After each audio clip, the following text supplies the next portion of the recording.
don't take shit. I got no love for the fakeness. If you wanna play tough and wanna hate this, I'll always show up. I don't ever slow up, no I don't take shit. I got no love for the fakeness. If you wanna play tough and wanna hate this, I'll always show up and make a statement. I don't ever slow up, no I don't take shit. I got no love for the fakeness. If you wanna play tough and wanna hate this, I'll always show up and make a statement. Everything I do so instinctive and so passionate. Every word I move so descriptive like an adjective. I got a vendetta against people who patented Good evening, baseball fans. You're here on Yankees The Ugly Truth with Ken. And this is going to be a special edition live open panel of Let's Talk Baseball. So happy to be hosting this one since we do not have a Yankees game on this evening. But the bad guys in our division are both playing tonight. And scoreboard update, in the bottom of the seventh, the Rays are leading the Tigers 4-1, bad for us. And in the bottom of the seventh, the Red Sox and the Marlins are locked up at 1 apiece. So hopefully we at least get some good news out of that fiasco this evening. And my question for this open panel and for the chat is, are the Yankees for real? Can they displace the Rays and win the AL East? My answer and sentiment is yes, I believe that they can. And let's look at our standings. Currently in the AL East, the Tampa Bay Rays have a 77-53 record. And in their last 10, they are 3-7. So they are stumbling immensely. For us, our record is 74-56, and we are 6-4 in our last. So we have definitely made up some games, and we're only 3 games out of the AL East race. Some of the new additions coming up to the lineup, such as Luis Garcia, George Lombard, and to some degree, Heliot Ramos, have definitely lengthened the lineup and have given little Benji Rice a little bit of breathing room, a little bit of run support. And with Cody Bellinger coming back on Sunday, you could definitely see it. He was not lunging after balls like he had been previously. And let's see, I'm going to give a shout out to the folks who have chimed in here: John the Beagle Dad, Kaz, Susan, Sean. Welcome. Appreciate you being here and supporting the stream. If you have not, is Nancy here? I didn't see her. Okay, little sis, if you're here, welcome. If you haven't, please take a moment to hit the like button, share the channel out. I don't really, there she is. I don't really have a goal for an hour short. Daniel Berry, welcome. Coming up this week for our New York Yankees, we have, starting tomorrow at 7:05 p.m., a 3-game set against the Houston Astros. The Astros are actually leading the AL West, but the record is 65-66. So they ain't doing that freaking good. Plus they're on a 4-6 run. Lost their last 2, so I don't think that they're going to come in and really burn the house down. And then following our 3-game set, we are going to have the Boston Red Sox for a 4-game set. There will be a doubleheader on Saturday. I'm going to call both games in the double, and I'm calling all 3 games of the Astros series. So I'm going to end up calling 7 games this week. So if y'all have the opportunity, come on out and we can talk some baseball. Hey, Corky, welcome to the stream.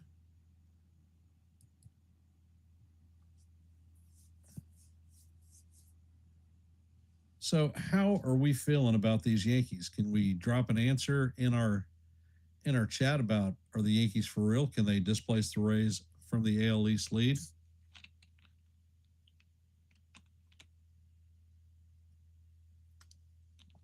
I don't know if you are aware of it, but this past weekend, when we took the series from the Blue Jays, that also gave us a series win for the year.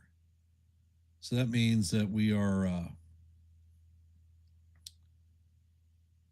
in the event that we were to lock up as a tie, we would have the tiebreaker against the Blue Jays. They would just be shit out of luck like we were last year when we ended up with the exact same record. They had won the season series, and we ended up going into the wild card bracket.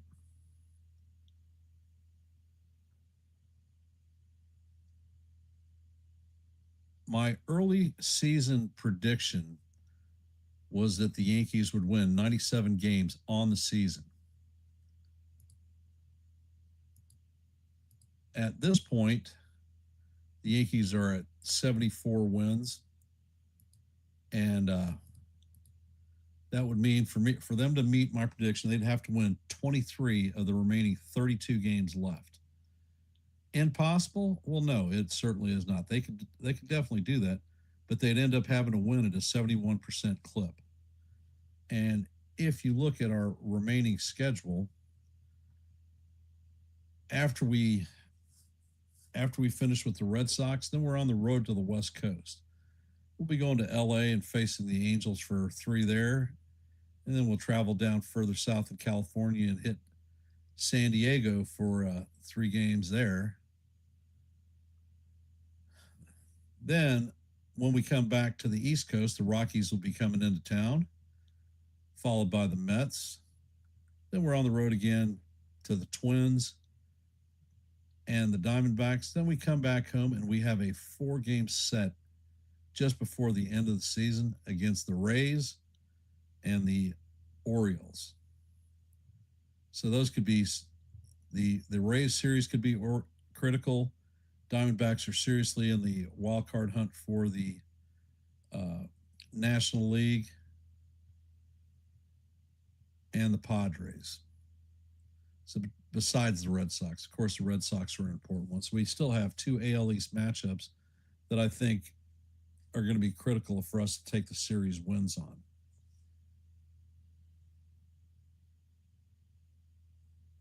All right. I am about to drop this link down. So anyone who wants to come up, please feel free, and we will talk some baseball.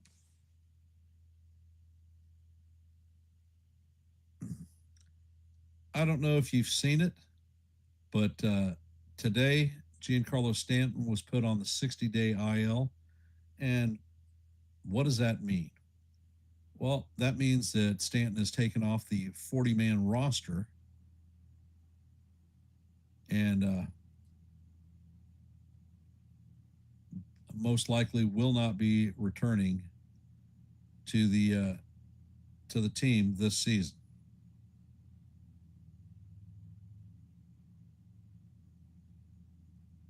In a reciprocal move,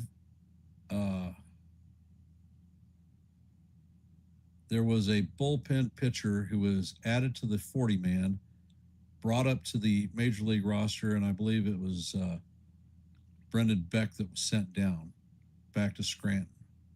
So there is a new, fresh bullpen arm. He was picked up off the waiver wires from the Minnesota Twins. Me personally, I didn't think he was that damn good a pitcher, but he's a fresh arm, and God knows what they can do.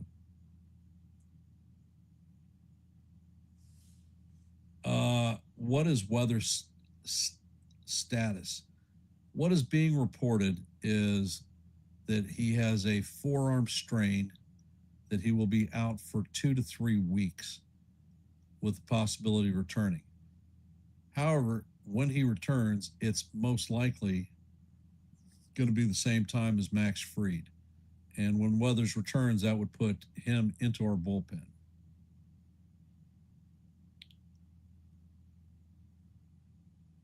Well, Stanton did get hurt.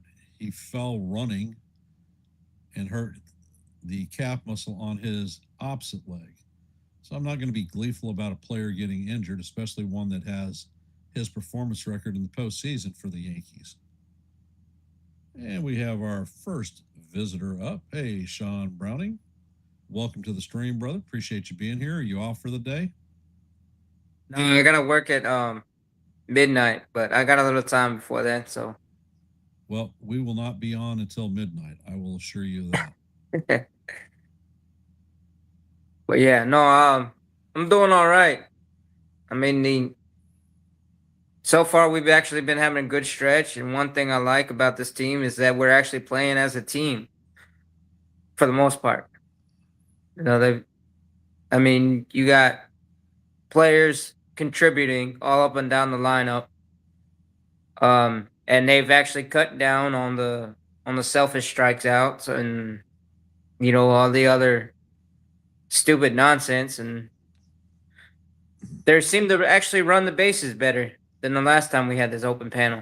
That was driving me Good. crazy. I did drop two shorts, one last night at about 2 a.m. and one this afternoon at about 3. The first one was Spencer Jones making a case to stay on the major league roster. And I think that he has shown much improvement with his third return to the major leagues. Uh, me sitting back, watching a lot of film on him, I've noticed that he is no longer chasing the high fastballs, which was a key indicator for the strikeouts that he had when he was at, I think, over 36%. His strikeout rate in this last return is about 24%, which is just about league average. So he's not striking out anymore, and he's definitely started to have some display of power, and there is no questioning his defensive capabilities. Right. When Aaron Judge returns with the Stanton situation, I suspect the Judge is going to take most of his reps as the DH. And hence, there would be no reason to send Jones down. I don't think he has anything to prove in the minor leagues. He's proved everything that he has to. And most likely, he is going to be our center fielder next year after Trent Grisham walks. So, more major league experience for him, better for the Yankees. Yeah. And no, and I agree. But also the other thing is, and Paul O'Neill noted it in one of the last games. When runners are on base and he comes up to bat, Spencer Jones hits better on average because he actually opens up to like hitting all fields. He has a better approach. He's not, and he's laid off those high fastballs that they've been throwing him, and he's not chasing at the balls in the dirt. Um, and yeah, he's made an approach at the plate, and he's even kind of developed a sort of two strike approach. I've noticed too. Like when they get two strikes on him, he starts fouling off pitches until he gets one that he can handle, and either he's putting a bullet into the to the wall out there, or he's putting it in the stands.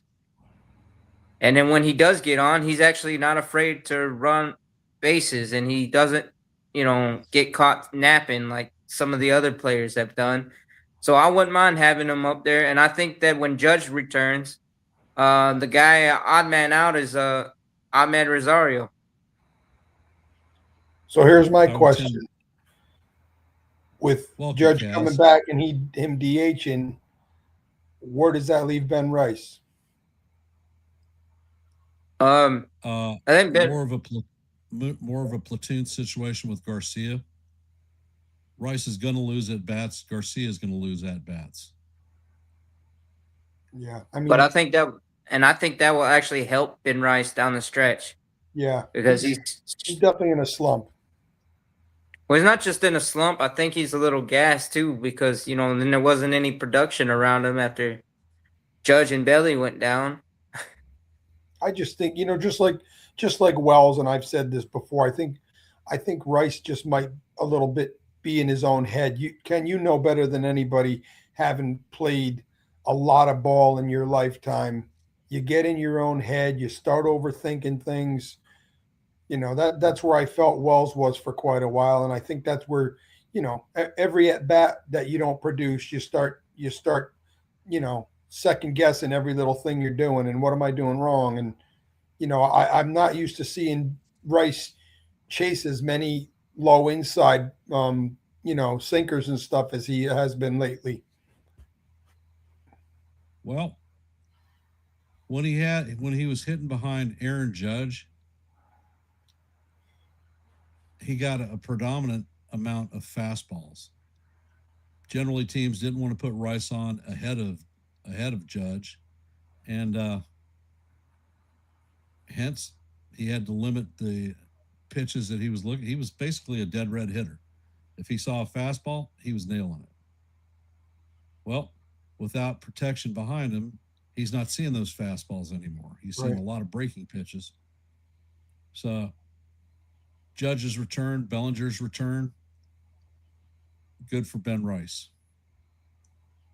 And hey, I mean, look at this middle of our order would be what? Rice, Judge, Bellinger, and Garcia. Yep. Yeah. I mean, it's like the Hey, beginning. James, welcome to the stream. Hey, what's up, Rocco? Yeah, I mean that's a strong lineup right there. Like I said, once we're getting re healthy just at the right time. Yeah. And I think Think- with Judge, you might see him and Jones kind of platoon if he starts feeling right. But I think they met, like Ken was saying earlier, they're gonna probably ease him in for a week or two with mostly DH duty, and then an occasional day out in right field. Well, they're certainly not going to want to stress his stress fracture. It's going to take about 5 to 6 months for it to fully heal, but he's functional now. He's swinging a bat off the tee. Eventually, we're going to see him take some rehab at bats to help hopefully get his timing back in sync, and then bring him back up. So do they give Jones I'm any thinking- time in center field and flop him in and out with Grish? Could be.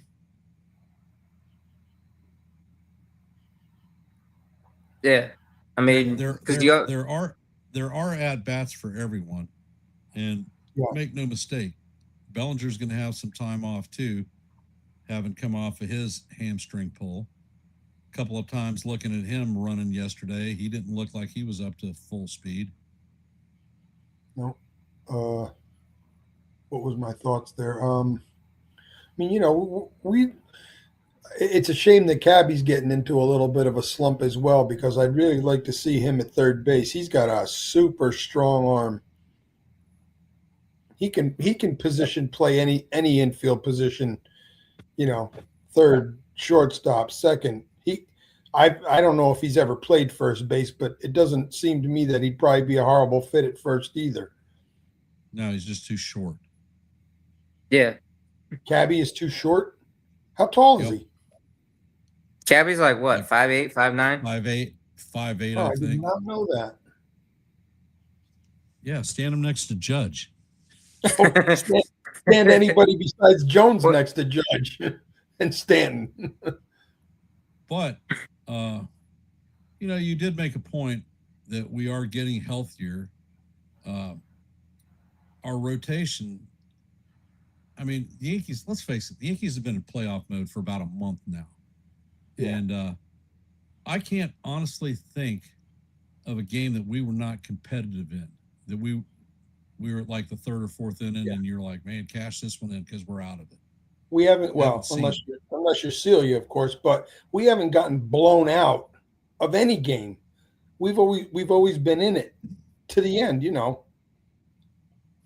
So Yeah. with that being said, and our upcoming competitive schedule going, I like our odds. I think that we can win 23 games out of the next 32. What? I mean, I was And yeah, telling and then folks playing. Aren't the Rockies doing absolutely horrible? And we know the Mets are doing absolutely horrible. I mean, listen, teams don't always match up regardless of what a record is. You know the matchup sometimes just it is what it is. But I would chalk those down as guaranteed wins. Well, series wins, sure. I yeah. mean, Uh, right now, Houston is one game below 500. They're not playing good ball, and they're a freaking division leader. That's part of why this playoff format really pisses me off, because if the season was to end tomorrow, we would have we would host the Guardians we would or have Rangers, whoever has the tiebreaker Tampa, on that. the White Sox, who are 4 games or 6 games to the good, the Astros, who's 1 game to the bad, and we would end up facing the Guardians, who is 1 game to the bad. Yeah, the Rockies are 50 and 80 right now, and the Mets are 59 and 72. Yeah, but you know what? So The I'm not just going for a series win. I'm going for a series sweep on both of them. Well, when we faced the Rockies in Colorado last year, we only took 2 out of 3.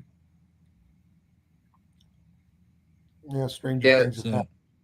So you can lose games to them. Yeah, absolutely. But I mean, we played the Angels, and the Angels weren't really a great team when we faced them, and they sculled us in our own house. True story. I mean, Mike Trout went ballistic. It was like he was back in his 20s again. He had home runs back to back. In a single Like, what game. that pain? And it doesn't always matter who we're playing. Sometimes when our bats go silent, boy, they are silent. Yep. But we're starting to prove to ourselves that we can win these one-run games. Yep. And we have undisputedly I mean, it because I'm a Yankee fan, I'm saying this as a Yankee fan, but I truly believe we have the best pitching staff in baseball. Yeah, I don't know how I mean, feel. Well, what I was gonna say is this: you can look at what people call "quote unquote" our weak arms in our rotation, right? Will Warren and Ryan Weathers, and they actually pitch pretty well, other than they get no run support majority of the time. Absolutely, that's one of Weathers' biggest problems is the run support. He's pitching pretty darn well. Weathers, in his starts this year, has 8 games that the Yankees have scored no runs for him whatsoever. He has another 5 games that the Yankees have only scored 1 run. So in 13 games, they've scored 1 run or less to him. Well, it's pretty damn hard to win games. Absolutely. Yep. And then you look at Will Warren. His run support has been pretty low, but then also at the same time he got prone to being giving up long balls. Yeah, he's struggling. He's struggling with the long ball for sure.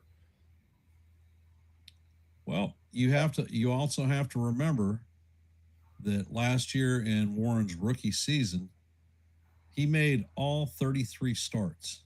He was the only Yankee pitcher that made all 33 starts. He threw 170 innings last year, which was 30 more than he's ever thrown in his career. And now he's exceeding that. Yeah. So he's on career high to highs. Max Fried was on a career high last year, and look at him. He broke down. had some issues. Yep. Rodon, same thing, broke down, had issues on the IL twice. So, you talk about innings and they're cumulative. They add up year after year. That's why I think that you're seeing issues with Tim Hill this year. He has been the Yankees fire extinguisher, and we're 2/3 of the way through the season, and he's given up a career high in home runs. Yep. And so, Kaz, did you answer our question? Are the Yankees for real? Can they displace the Rays and win the AL East? I answered it. Did anybody else? Oh, Is there? Can you see? I did. Texted it? Yeah. Can you see the results of that or no? Is it not showing any results? No, it's a question and answer. It's not a poll. Oh, okay. Oh, I absolutely do. Well, I thought it was a poll. Sorry. No, My I answered in the chat. My little sister said, yes, certainly capable of it. And there are certainly greater consistency in play of the Yankees lately. So that's definitely a true statement. And I think that might have been the only one that I saw that. Well, I did answer it in the chat. I answered it saying that we could I said I'm confident that we win the division and that we contend for the World Series. But it's mostly because we're playing as a complete team, as I put it. Right. And like you said, the Rays are starting to show they're scuffling. They're stumbling right now, and we're getting hot and we're getting healthy. Minus the injury scare with Ryan Weathers. But we have to wait and see what.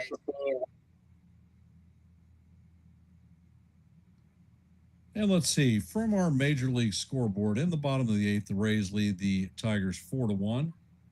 In the top of the 8th, the Red Sox and the Marlins are locked up at 2 apiece. Let's go Marlins. In the top of the 7th, the Nationals have an 8-2 lead on the Rockies. Absolutely horrible. In the bottom of the 3rd, Rangers lead the White Sox 5-3. And those are your active scores at this time. At 9:38, you're going to see the Guardians facing off against the Angels. 9:40, the Cubs versus the Diamondbacks. That should be an interesting series to watch. Twins and the Athletics. Pirates and the Padres. Phillies and the Mariners. And at 9:45, the Reds versus the Giants. So got over half the schedule tonight is late night. Yeah. I'm just trying to think about who the heck got hurt the other night sliding into second base. That was McMahon. McMahon. McMahon, right. I don't know why that slipped. He back jammed yet, his thumb. Is he all right now or what? It was just a thumb sprain. It's a thumb sprain. He's on the IL for 10 days. And he said that they've indicated that the swelling has gone down. He's got grip back in his hand, and he'll be back at the end of the 10 days. So when he's back, that's going to be a roster move. Who gets moved? I don't know. But yeah, I mean, that's part of the reason I think that Ahmed Rosario is kind of like on the odd man out territory when moves got to be made.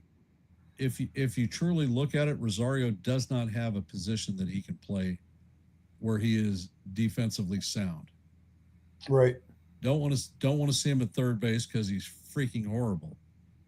Right. Don't want to see him in the outfield because he is equally as bad. His best position on the field is right field. Wow.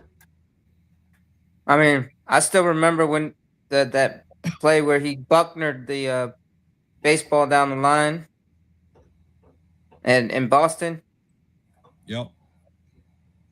And that was my same feelings about Dominguez. You know, even when his bat was hot, his fielding, no matter where he played, was like subpar at best, in my opinion. So he I definitely was needed some things to work on. You know, I don't know what your thoughts are on that, but no, I mean Ken and I were talking about this there because we were commenting about the short video he put on about Jones making the case and how some yeah, players getting mad about it, Spencer Jones, because some fans are still on the Dominguez should be playing, and it's like, no way. but No see the way, no difference. way they should be playing over Jones. I'll tell you that. No Yeah, way. well, well. I've been tracking his progress down in the minors, and currently, since he went down, he's hitting 151 151 in the minors.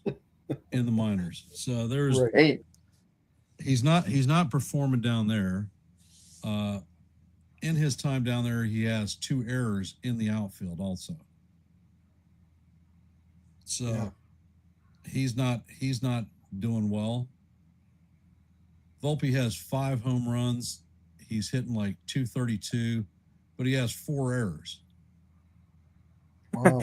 So Do you not know? Do I you know? mean, Have they tried him at second base at all? Do you know?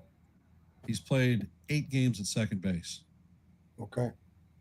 how many at short? Uh, I want to say 4 or 5. He's starting to play short more so. Okay, And well, I don't think they're going to develop an arm for shortstop out of him.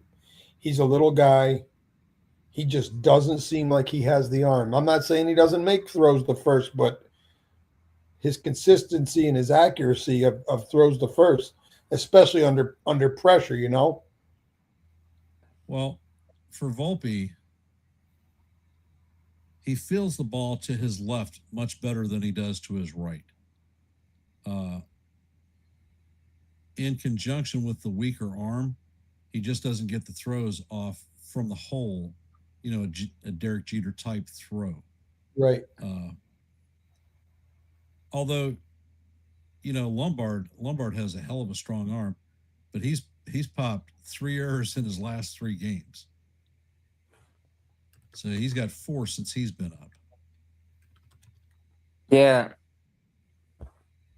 I think it was one of them was because the hop. It seemed like his errors are more with the transfer bobbling a little bit. It's not like he's throwing them like Chuck Knobloch over 20 rows deep in the right field stands. Yeah, but they don't look when they look at the totals. They don't look and say, "Oh, he threw it 20 rows in the stands," or he bobbled the transfer. It's an error. Yeah. Those were the days, man. I love talking about the old timers. I mean, there's nothing that makes me happier than watching an old YouTube video of Paul O'Neill striking out and going in the dugout and just annihilating every Gatorade cooler. And Hey, you know what? He was one of my favorite players me growing too. up. Me too. I loved watching him. Just not so much for his antics. He was definitely the warrior. He lived up to Oh that yeah. nickname. But my other favorite one was I mean obviously Jorge Posada. He brought fire and intensity, Yeah. especially with the stare down between him and Pedro. Oh yeah. Um and then but no, the other one I liked with that time in the late '90s, early 2000s was seeing Don Zimmer's antics on the just the animation on his face Oh yeah. when Absolutely. players made mistakes or something, and they came by and then their heads down because Don Zimmer's greeting them right at the steps. Okay, Jake's answer to answer Oh my boy. question. I think the same thing is probably going to happen as last year, where the Yankees will get to a game or two and end up losing in the end. Well, it is a possibility for sure.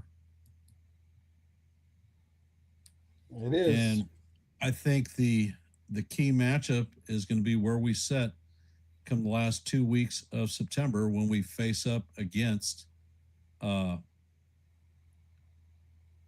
Tampa Bay Rays and go head to head in 4 games against them. Yeah. That'll what is probably, our what go is our ahead. record against the Rays this season? Yeah. I do not have that number. I didn't look that one up. Sorry, I didn't mean to cut you off on your point, but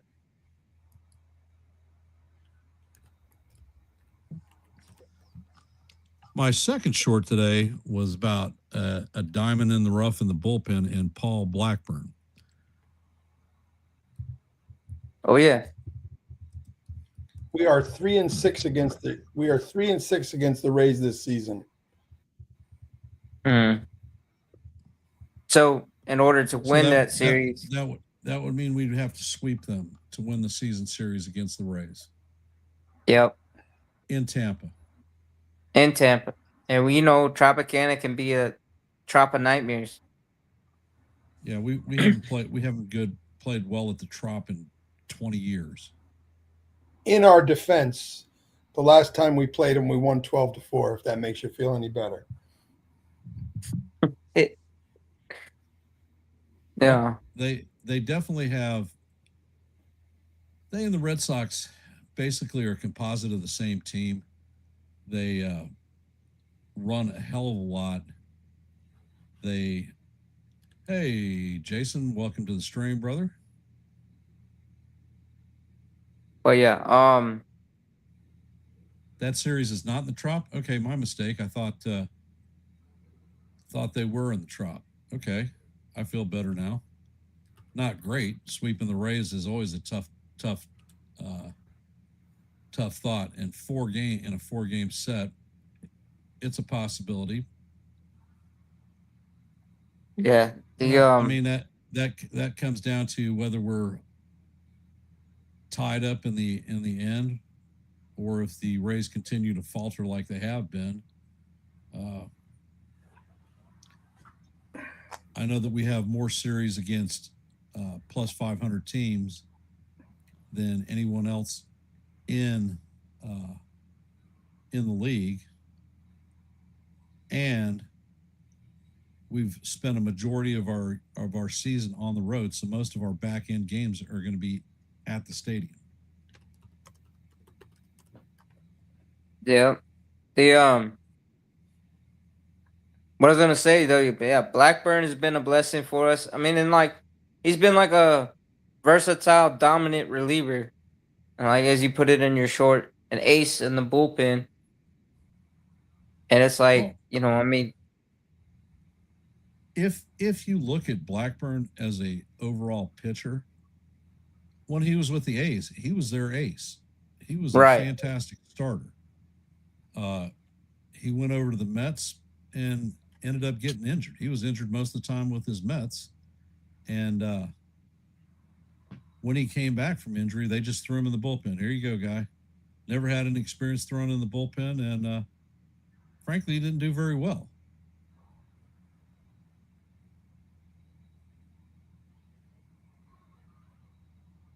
That would be great, Jason.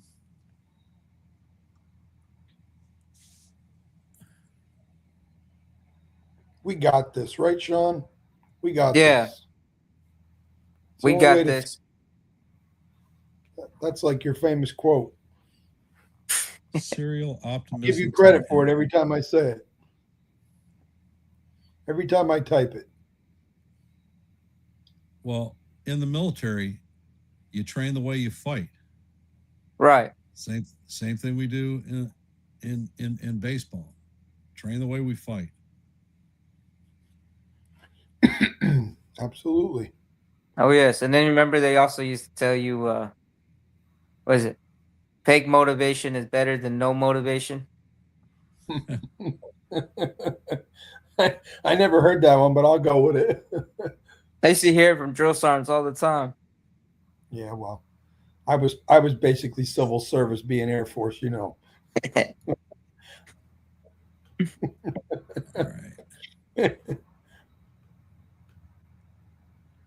All right. And like Ken said, yeah, you train how you fight, and I had a coach in, middle school football. He used to say, "You practice how you play."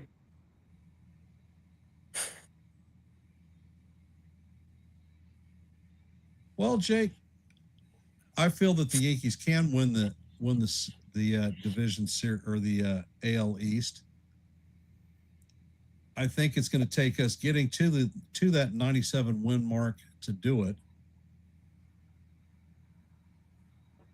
It's 23 wins, and I think the Yankees are AL East champions.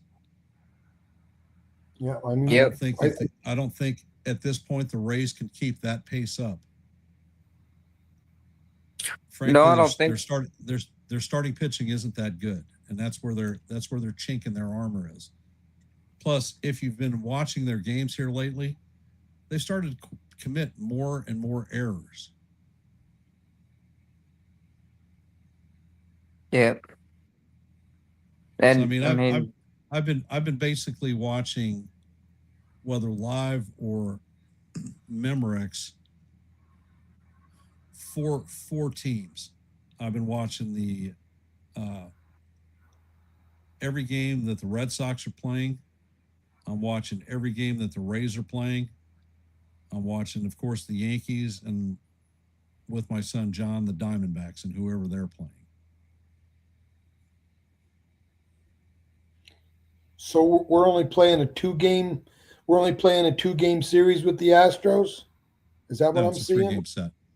Nope, 3. 3-game set with a double header. A double header. Tuesday, Wednesday, Thursday with the Astros in the Bronx. Oh, and I then got you. Friday, the Red Sox come to town. We play one there. Then we play a doubleheader on Saturday, and then the series finale on Sunday. Okay, so it's a doubleheader against the Red Sox. There's Rockies, Mets, Twins, Diamondbacks, Rays, Orioles. You know, whenever we have a doubleheader against the Red Sox, it's always the craziest things that happen.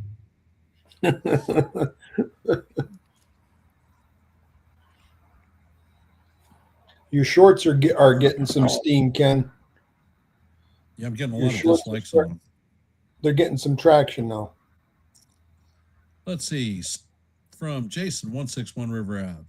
Stanton has a disability provision in his contract, which has insurance covering 60 to 80% of his contract.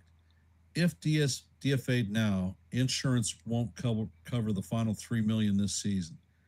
After this season, DFA's insurance does. All right. That one is good to know. So with him being on the 60-day IL, there's no need to DFA him right now. After the season, if DFA'd, the Yankees are on the hook for $15 million for 2027. And Miami will be on the hook for $10 million. Past that, 2028, we walk away clean.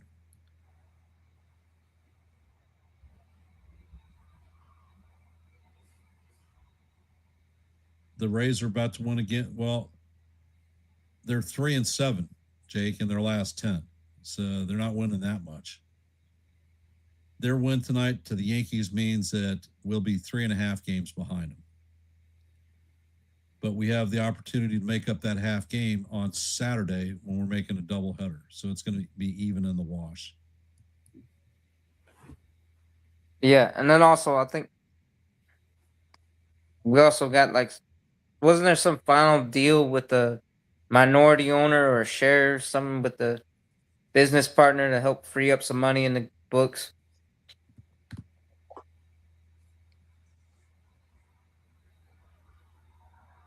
Yeah, Jason from 161 River Ave says season is going to go down to the final week.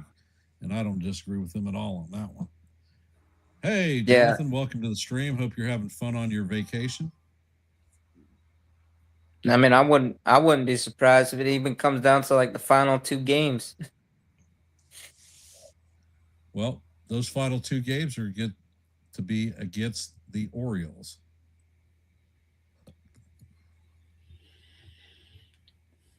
And that's going to be in our house. Yep.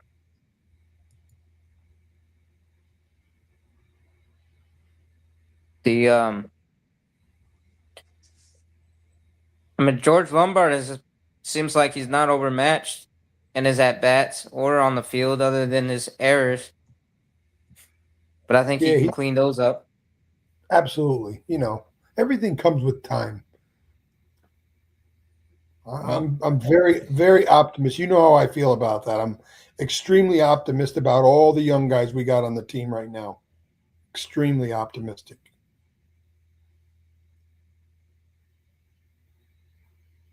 There is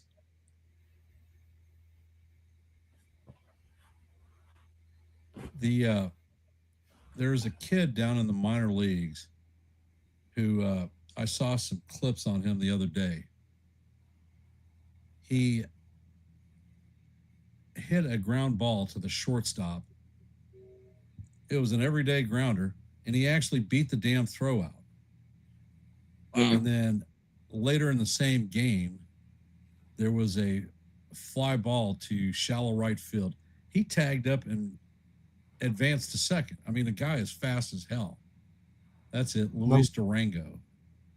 Is where's he playing? Is he playing down in Scranton, or is he playing over in Somerset?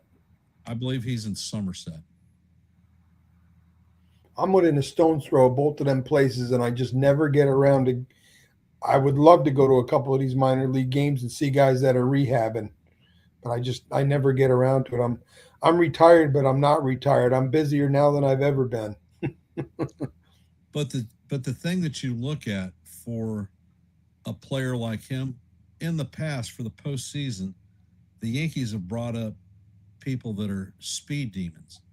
One of them, Duke Ellis. Mm-hmm. Very, very fast runner. Can't hit worth a shit and is suspect in the outfield. But the guy can run like the wind.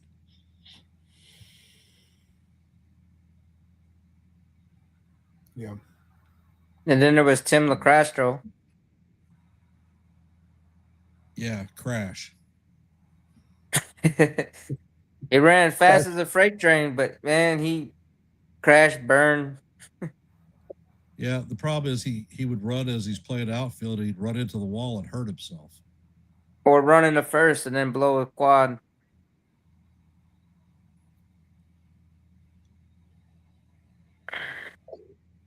Trying to read some of these messages here. See if anybody's saying anything interesting. Well, you remember during the dynasty years of the late 90s, early 2000s, we had Homer Bush up until 99 when we traded him for in that package deal to get Rocket. And let's see. Durango and Duke Ellis have the most stolen bases in the entire franchise, any level. Wow. I didn't know Duke Ellis was still on our franchise. Yeah, he's in AAA. Yeah. And I remember, I think that's how we started using Alfonso Soriano when he broke into the league in 2000. We used him as a like the Homer Bush role.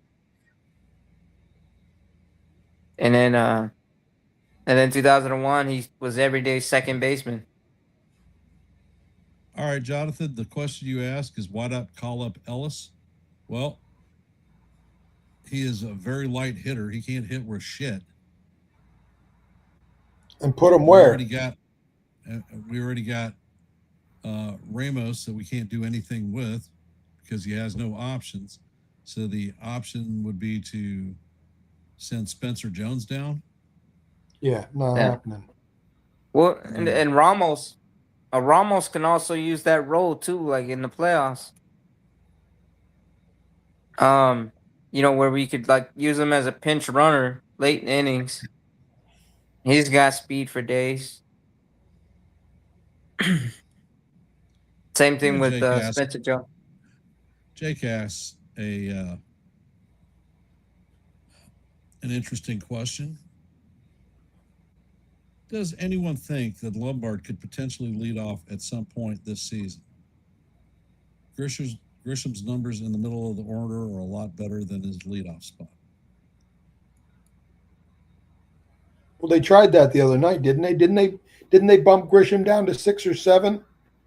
They did, but they used Paul Goldschmidt as the leadoff hitter. You're right.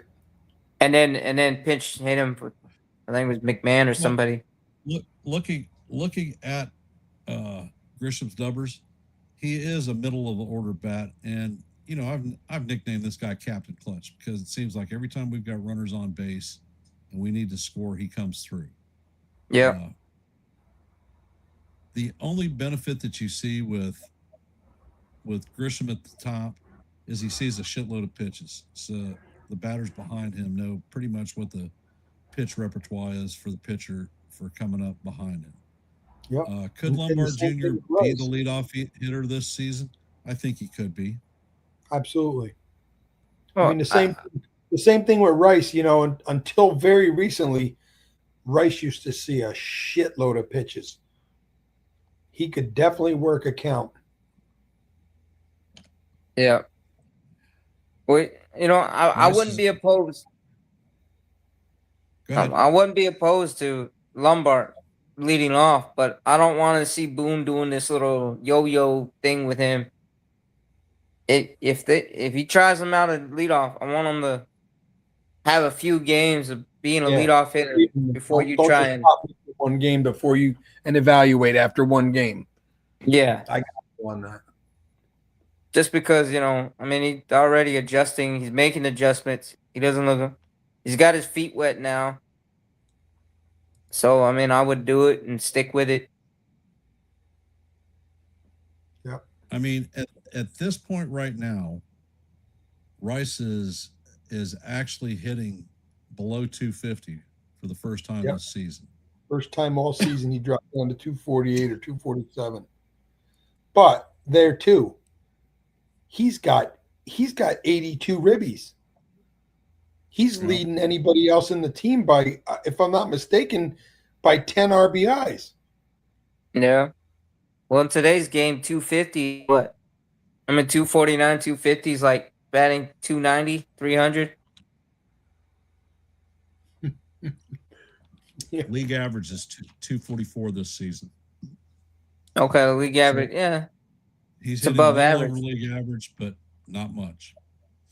Yeah, Rice was hanging around the 290 mark for a long time. He does have an 850 plus OPS, so when he's hitting, he's putting some charge into the ball, whether it be doubles or long balls. He'll get it together at the right time. And look, he's only 2 behind Mr. Air, whatever his name is, Yordan Alvarez. Yeah. And one, he's either tied or one behind Junior Caminero of the Rays. So he's right there with the lead in home runs. So. Yep. I'm hoping Belly starts to produce and gets back on track where he was, because he was very positive for our lineup for quite a while this season. I particularly like him. Oh yeah, no, Bellinger's, he's the Undertaker in our lineup. He's the RBI machine. Comes up with 2 strikes, or he can start a rally out of nowhere. Just absolutely.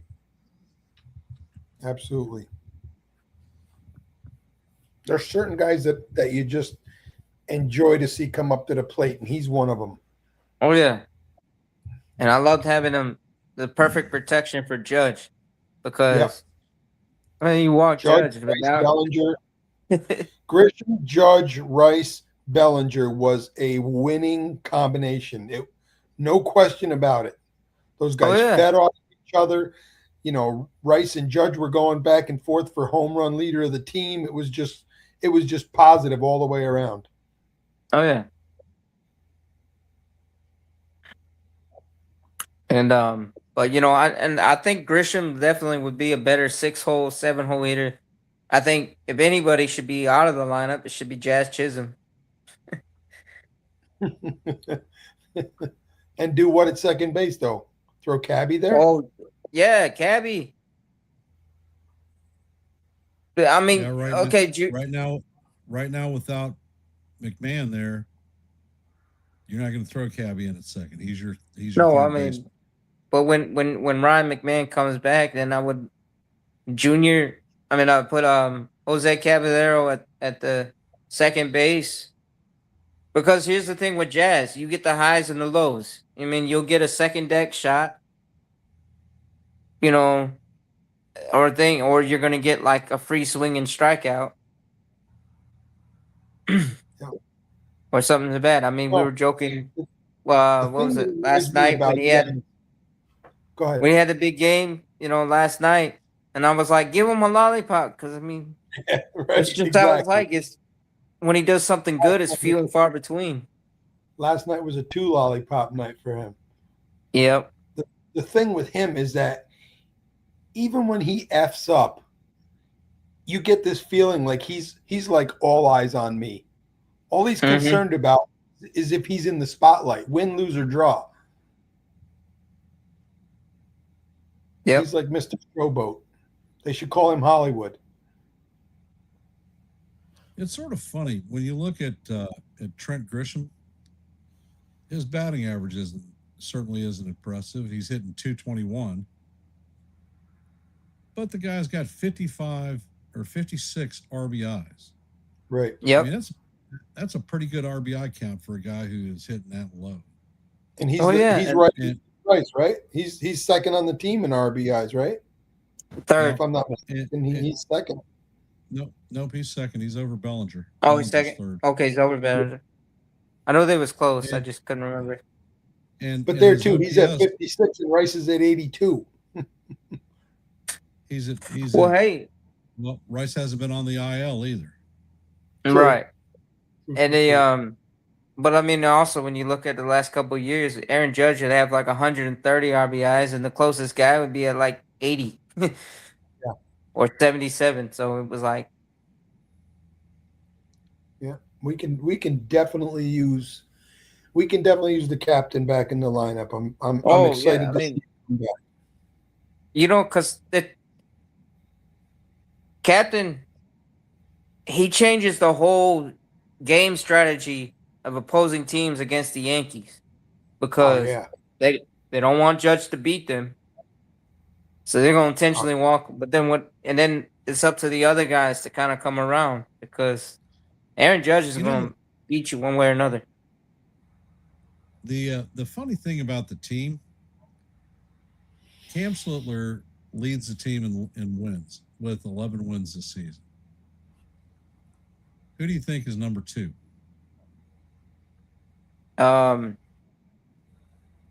Max Fried, Nope. Cole, Nope. Warren. Yep. Warren has 8 wins, and he is our number 5 starter. And if you do a comparative analysis on Warren against other 5 starters, he's the best number 5 in the league. National and American, hands down. Yeah. I mean, he averages what, 5 or 6 strikeouts per game. He gets you into the 5th or 6th inning.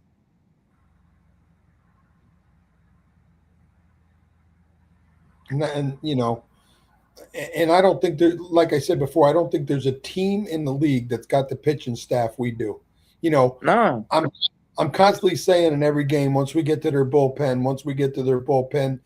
and a lot of the times it's right, and a lot of the times it's not right. But you can't say that for the other teams. We got a strong bullpen. Well, we got 3 former aces in our rotation, and one maybe soon to be ace or number 2 starter in Cam. But I mean, Cole, Rodon, and Fried were all aces before, and Cole's our ace, Fried's our 1B, or our second ace, and then you got Rodon, who's more of a 2 or 3, but he can function as an ace when need be if he's not battling injuries like he's been, whether it's the back or the arm.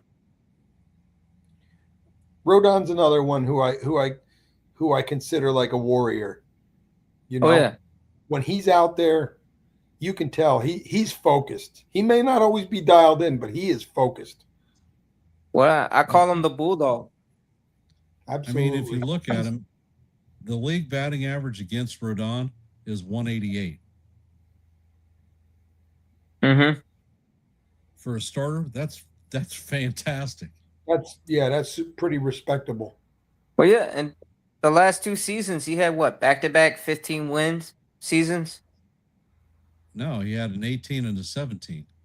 Okay, 18 and 17, but I'm saying 15 plus wins in a season. All What are your right. thoughts about? What are your feelings on Cruz, Ken? Fernando Cruz. Yeah, Fernando Cruz this year, he has made 60 appearances. At this juncture, he's made more appearances, with the exception of Brett Hedrick, who has 67. I think he's burnt. yeah. You think he's being overused? Yeah, he, without a doubt, Well, he's gone from a 2.12 ERA when he was at the height of his success to 2.85 now. So he's gone up significantly. His whip has gone up.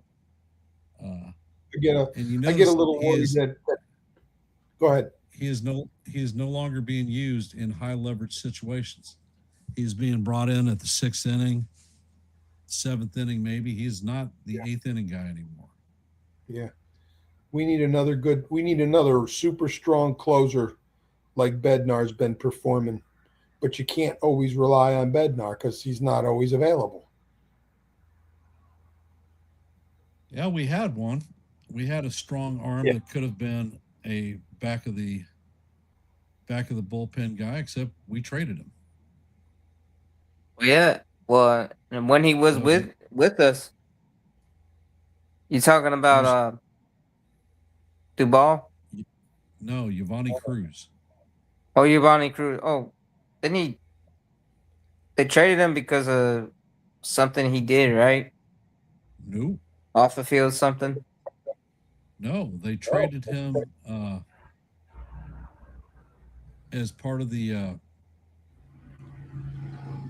Garcia package. Ah, well, we got something good out of that. Well, you got to give up something good to get something good, and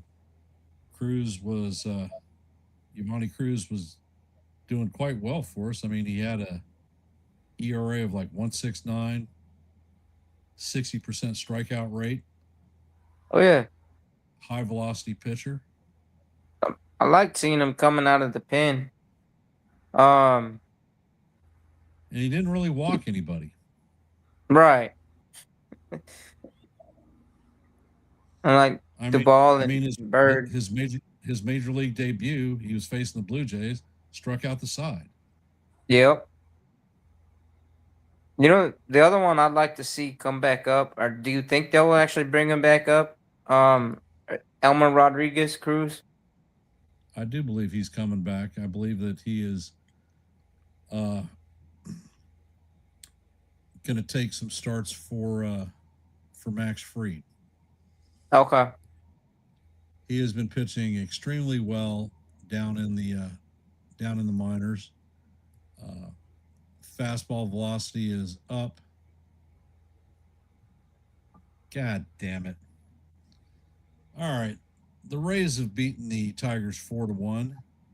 In the top of the ninth, the Red Sox have taken a 4-2 lead on the Marlins. In the bottom of the eighth, the Nationals are smacking the Rockies 13-3. Excuse me. In the top of the sixth, the Rangers are handling the White Sox 7-2. And we have a boatload of them starting in about 5 minutes or so. So, all right, guys and folks out in the internet, we are at our hour mark for today's live open panel. So I'm going to shut it down. So I'm going to get the final thoughts from Kaz and Sean. You first, John. For the upcoming series against the Astros starting tomorrow night in the Bronx. You know what my thoughts are. We got this. I think it's time we bang some trash cans. But no, I think we should definitely take 2 out of 3 against the Astros, Because I mean, Altuve is probably gonna like do something to kind of hurt us. But other Cheat. than that, yeah, I know, right?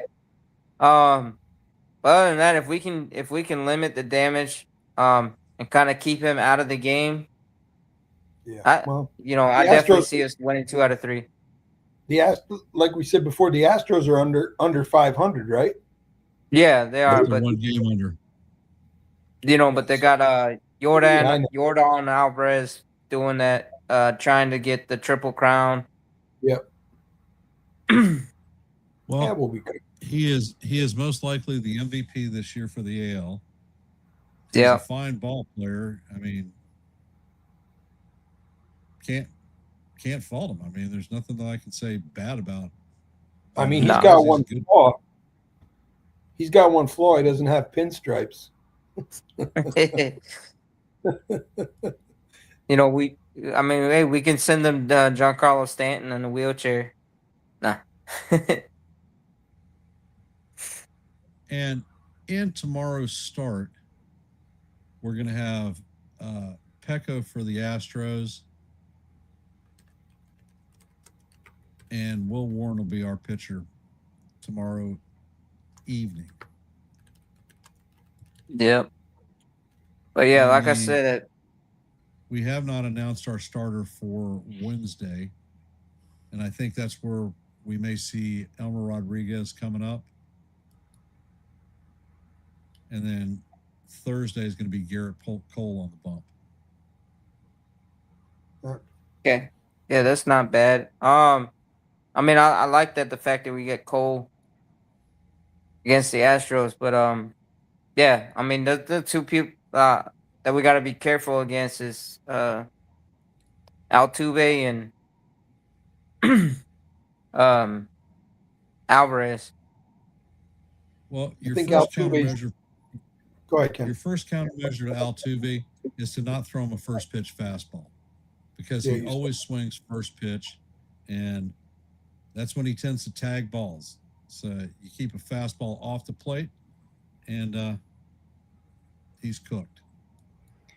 Yeah. Altuve is probably the only player in Major League Baseball that can actually make the hair on the back of my neck stand up every time I see him. He just looks like a sneaky little rotten bastard. No Mar Garcia Parra. Yeah, well, I had no love for him either, but Altuve, man, there's something about him that rubs me the wrong way. I don't know what it is. Or remember the guy that broke up the Moose's perfect game bid against the Red Sox? What was his name? Everett. Yeah.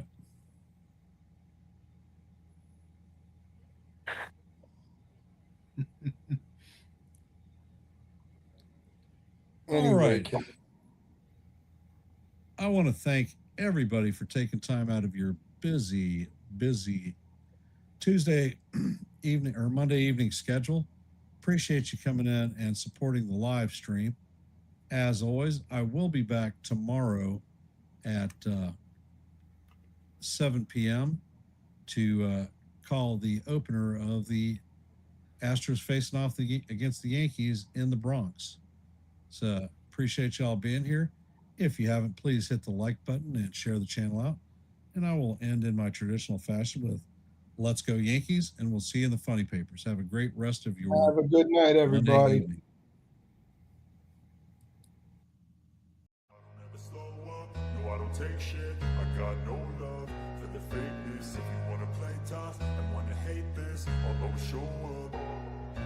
I don't ever slow up, no I don't take shit. I got no love for the fakeness. If you wanna play tough and wanna hate this, I'll always show up and make a statement. I don't ever slow up, no I don't take shit. I got no love for the fakeness. If you wanna play tough and wanna hate this, I'll always show up and make a statement. Everything I do so instinctive and so passionate. Every word I move so descriptive like an adjective. I got a vendetta against people who patented being negative when you should be getting after it.